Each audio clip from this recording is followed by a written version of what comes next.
So even though Michigan has voted to certify the results, some Republicans and justices are continuing calls to review how the election was conducted.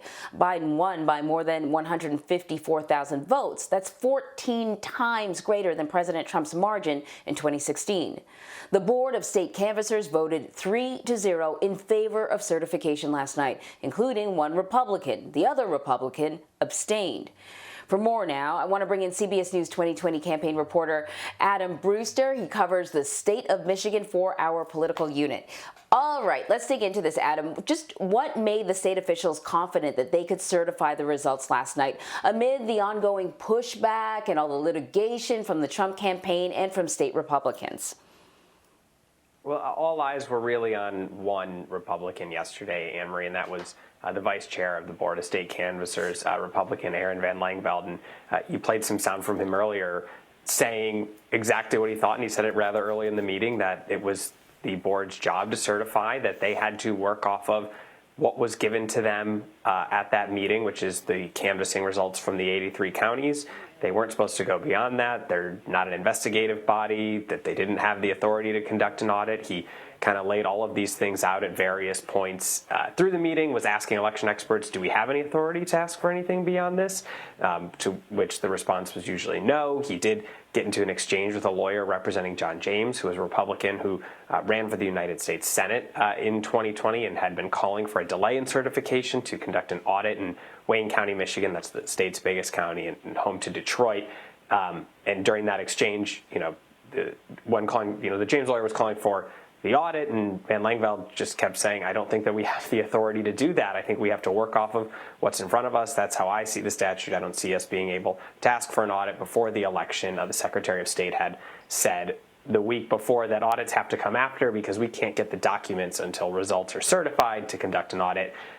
And so that's really what this came down to. And legal experts had said that this was the board's job, and had they deadlocked, that the case would have been challenged in court, and courts likely would have stepped in and said it's your job to certify based off of those county results. But that was really what it stuck to for Vice Chair Aaron Van Langveld, who was the Republican who voted in favor of certification yesterday.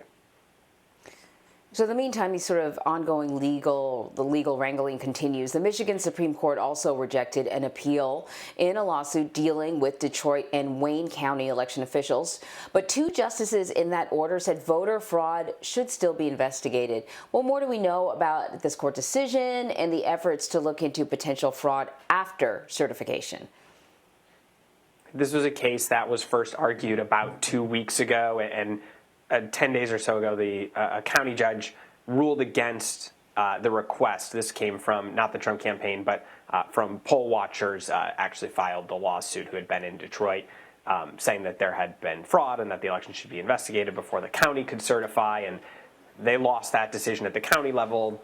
The Court of Appeals didn't take up the case. The state Supreme Court denied the case last night. You did see a couple justices in concurring and dissenting opinions reference some of the allegations that were raised, saying that they should be looked into. And the State Board of Canvassers last night, after they voted on certification, the other Republican, Norm Schenkel, who abstained from voting for certification, put forward a motion saying that the State Board of Canvassers should encourage and direct the legislature to look into the 2020 election to ensure everything was done accurately and by the book, and look at processes that can be done forward. And that passed unanimously.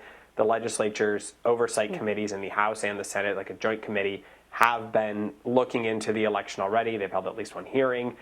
They've asked for records from the Bureau of Elections dealing with communications leading up to the election. And you can see areas where Republicans and Democrats may be able to compromise on how to improve elections in Michigan going forward, especially as absentee voting is expected to continue to remain a major form of voting in Michigan now that it's an option for everyone to do in every election. Things such as how poll workers are hired, how cities track how many poll watchers from each party they have in a building at each time. Clerks are going to continue certainly to ask for more time to process ballots before the election. There could be things about training of poll watchers and poll observers.